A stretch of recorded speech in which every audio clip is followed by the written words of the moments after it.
Məsələləri mən özüm də çıxışlarımda dəfələrlə demişəm. Məsələn, bu və digər iqtisadi yönümlü addımlar qəbul edilir. Tutaq ki, tariflərlə bağlı və s. və cəmiyyəti bir mənada qarşılamır. Mən həmişə bu dövlətimi sevdiyimdəndir. Mən iqtidarın bir nümayəndəsiyəm və həmişə də mən özüm şəxsən maraqlı olmuşam ki, bu məsələlərlə bağlı geniş ictimaiyyətə ətraflı məlumat verilsin. Televiziyalara çıxsınlar müvafiq qurumların təmsilçiləri. Çox bu istiqamətdə belə sözün həqiqi mənasında bir informasiya savaşında öndə olsunlar. Bütün parametrlər üzrə bunu etsinlər. Çünki bilirsiniz, məsələ belədir ki, o müqəddəs yer boş qalmır. Əgər bunu sən bugün etməsən, başqası həm yeri doldurur və informasiyada kim birincidirsə, adi bir element istədiyim, hadisə deyim. Məsələn, 2 nəfər dava edir.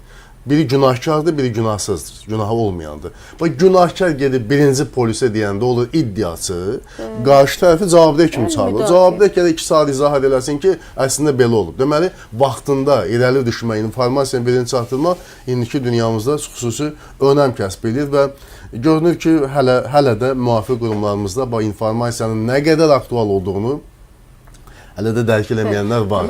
Və bu Alman ekspertlərinin bir xoşuma gələn bir fikri var, çox geniş yayılıb bu.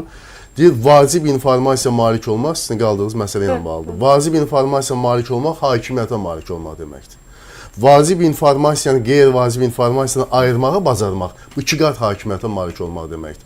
Vacib informasiyanı yaymaq və ya yaymamaq, susmaq qabiliyyəti 3 qat hakimiyyətə malik olmaq deməkdir. Deməli, sən susanda və yaxud da ki, danışmayanda və yaxud kimsə səndən qabağa düşəndə, sən hakimiyyət mövqeyi zəiflədirsən.